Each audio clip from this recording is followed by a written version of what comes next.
We will start this up.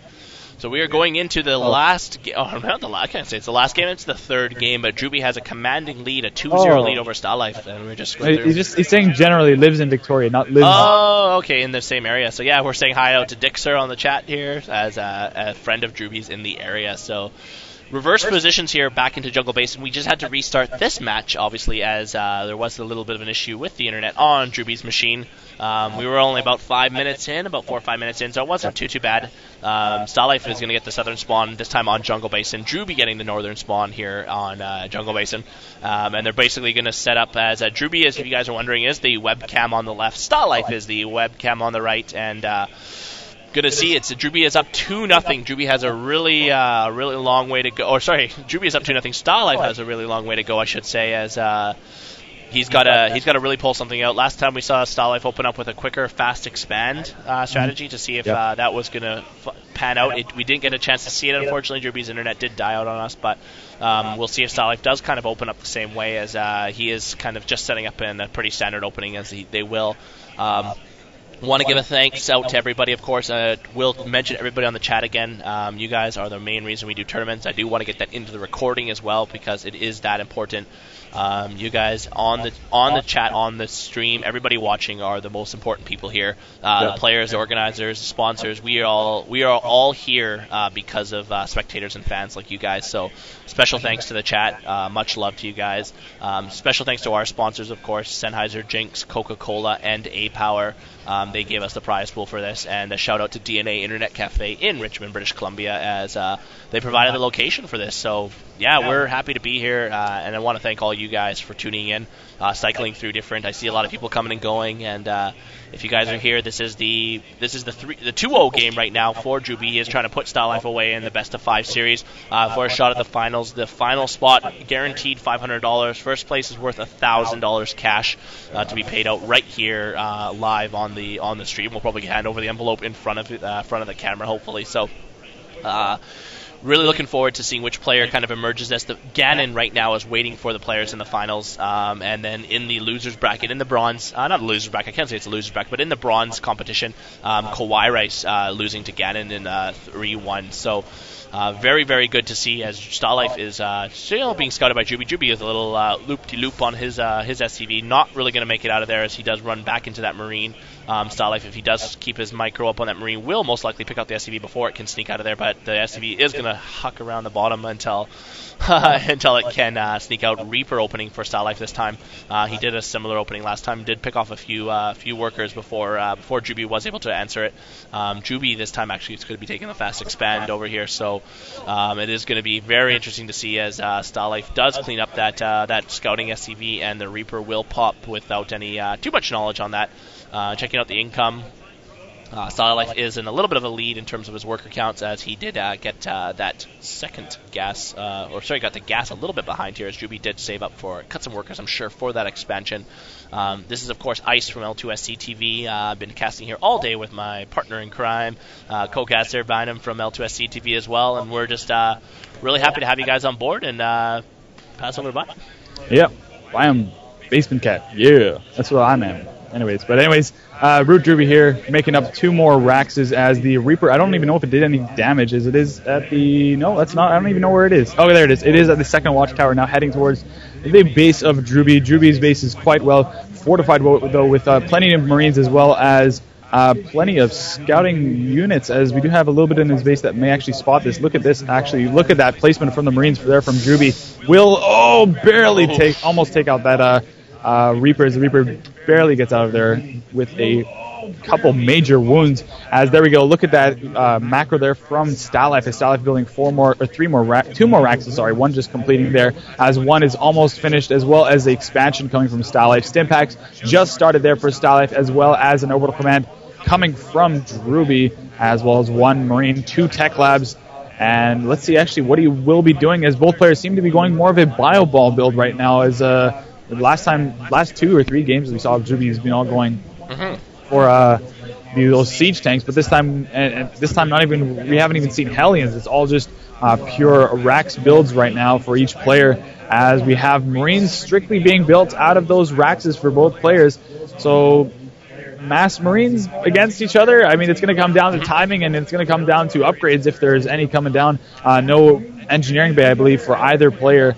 But another tech lab there just about to complete there for Stalife, as Drewbie has the forward position with a couple more Marines. Let's look quickly at the units tab. 14 Marines versus 10 Marines, so Drewbie does have more Marines than Stalife right now. But Stimpack will finish for Stalife earlier than Drewbie, so it all depends on that. Stalife with a nice little concave there at his ramp, so if Drewbie decides to push up, Stalife will have the instant advantage there. But both players now just macroing up their economy. One reactor, 2 reactors total for the barracks of Stalife. None for Drewbie, just has 2 tech labs there. Stimpack almost completed there, about 3/4 finished. Stalife using that Reaper to try and destroy these destructible rocks. I don't know if Drewbie actually knows that this is happening. Actually, he does. He's known it for quite a while, as he does send 2 Marines to clean up this Reaper. Reaper gone into a puff of smoke, as there we go. Drewbie feeling a little bit confident here. Might go poke here into Stalife's base, realize that there's only Marines and Marauders there, and he's just going to, not even going to decide to go there. Just going to stick around, check if Stalife is around the area that he is, so to engage that. So I don't know. I guess we're just waiting for each player to choose a tech path. Each player is kind of going right now for a bio ball, but I'm sure they will separate from that as this game gets a little bit more intense, as 2 factories for each player. Yeah, Drewbie's going to take the first opportunity to get onto the factory reactor, so he is going to switch the factory with this starport and pick up that reactor for sure, as Drewbie did act his own reactors. So very, very similar builds. Drewbie doing a different build than he opened with last time, possibly because Stalife did look over his shoulder and see it. So he is going to go on to very, very mirror builds with fast expands onto 4 racks. So both players in kind of the same position here. More Marauders out for Stalife. Drewbie not really building a lot of Marauders, actually, but Stalife taking that opportunity to do that. So we'll see. They don't, obviously, Marauders not super effective versus Marines. That being armored, though, and having such a high hit pool is actually going to be very useful, but we'll see if it actually turns the tide here, as Drewbie has set up a huge concave on the high ground. Stalife does scan it and sees that as well. He will get a good look at the starport, I believe, as well. Let me just check really quick, as Stalife did, yes, see the starport, or actually didn't see the starport, but does see a rogue reactor, so assumptions can be made that there is a starport or something up there. He may look to cut in the back here, as Drewbie does have his gas finally saturated at his natural. Stalife only on 1 gas at his natural. In terms of the worker count, it is a slight lead for Drewbie, as he is 7 workers in the lead there.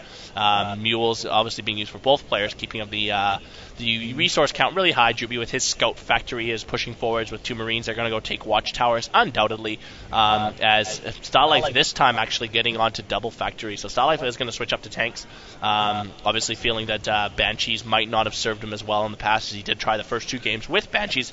So tanks are going to be Stalife's option here, as he's getting double factory tech lab.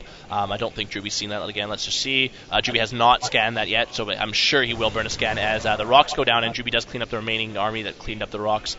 So Drewbie's back door has kind of been opened, so he will have to be conscious of that. He does have a supply depot in a great position. Will build a sensor tower. That will finish off the rest of his knowledge base for that back door. It'll take a little while before anything gets there and gets up the high ground there. So great sensor tower placement. Sensor tower is really underutilized, I think, in high-level play, as Drewbie is, and both players, Stalife doing the same thing, making sure they do have good coverage. Double engineering base started for Drewbie, as well as an armory. So, academy, of course not. The armory is going to allow for Drewbie to keep pushing his upgrades. Stalife, Drewbie is already going to be on plus 1 in just a second. Stalife, no upgrades, but he is starting his next command center. So Stalife looking to expand first. Stalife, though, does have the tank tech. Drewbie has more medevacs out, but the tanks, again, will be a very deciding factor, as we've seen in the last couple of games. We'll see which way it goes. This is primarily Marine medevac, but this is Drewbie's strength here, is the drops. They call them Drewbie drops, and that is because he can manage about 2 or 3 drops at the same time, as well as just continually attack from your front. So Drewbie will load up a drop heading to the east side of the map here. Will rally down. I don't see the second rally point. Nope, it is going to finish off into the base there. Good scan from Drewbie. He will see the double factory now and realize that he is facing a more primary mech build. Stalife not really leaving any defense, instead pushing out into the middle with all of his army. So I don't know if Stalife's going to be able to meet when these players, or what he's going to do when these players meet, but there is Fusion Core and some more starports coming out, so Drewbie is going to try to get onto battle cruisers here. Battle cruisers operational, as these players are going to, or Stalife going to find himself in a very awkward position where he's probably never seen himself before. with a player going battlecruisers. This right now, Drewbie with a single drop in the base of Stalife, as well as another army coming in the back door into the natural. This army is a lot larger than the one right now in the main, as there we go. Even so, Drewbie doing quite a good job with these drops, as look at that. It's just chaos right now for Stalife. Stalife is stuck between a rock and a very, very, very hard place, as Drewbie now has done the damage that he feels that he needs.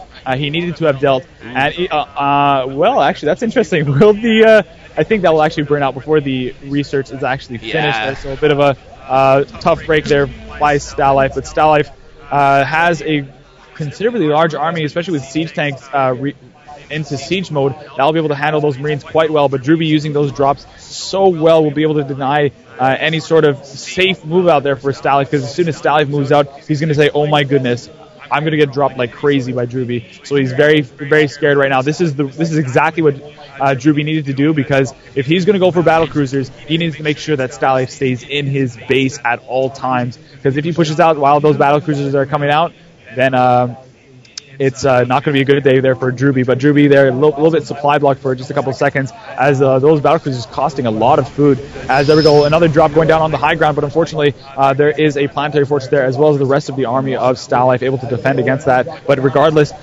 keeping Stalife in his base is right now the objective, because when those battlecruisers come out, he can use them so well, because then he can come in with the mass Marines and clean up anything else that is left out there. As long as those siege tanks are down, those mass Marines have no trouble cutting through the rest of the army of Stalife, as weapons level 1 and ship plating level 1 is under completion. Oh, well, ground weapons level 2, ground plating level 1, and ship plating level 1. So there you go. That's a little bit of correction there. So 2 battlecruisers, about one of them halfway to completion. I think actually both of them about halfway to completion. So it's going to get very interesting in only a couple minutes. I'm glad that these players can't hear me talking. At least I hope they can't hear me talking, because this will make the game a lot more interesting. Yeah, that's the thing, is Stalife hasn't been able to switch up to any starport tech or whatever, so he is missing medevacs, he's missing Vikings, so these battlecruisers are going to be that much more effective, as Drewbie is still doing just keeping Stalife off of his mineral count. Stalife is poking up here, and he is going to keep pushing ahead. Stalife is supply blocked, as you can see there. He's losing a supply depot on that last change. He has found a little bit more of a sweet spot here, just continually pummeling away at the Drewbie is on the sweet spot, pummeling at Stalife. Stalife not able to really push up, not really able to do anything. This backdoor army just being left everywhere.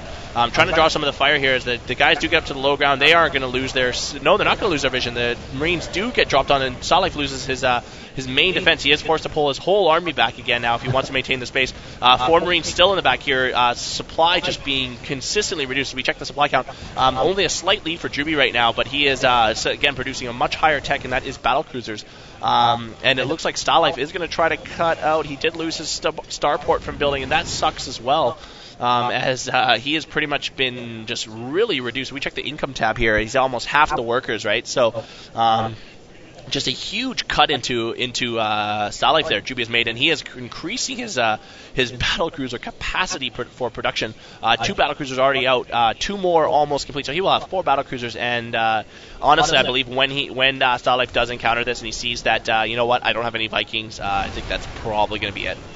Yeah, as you saw there, Drewbie saw Stalife move out with his main army. He said, okay, I got to do something right now. He moved in his entire Marine army. Even though he lost everything, he kept Stalife in his base for just that little bit longer. And because of that, he now has 4 battlecruisers on the way right now to go and try and deal with Stalife's army. And 4 more in production. Those battlecruisers will definitely take a very long time to build, though. No Yamato research, obviously, for these battlecruisers quite yet. That will be something that will be happening in the future. There we go. Look at that, battlecruisers. And unfortunately, these Marines doing a ton of damage to there, but battlecruisers is very strong against Marines as well, just because they're so good. Look at that. Oh, all those Marines cleaning up everything that's left, not even caring about that siege tank there. You can just pretty much leave that siege tank there. Stalife. And good game. GG's out the game. Oh my goodness.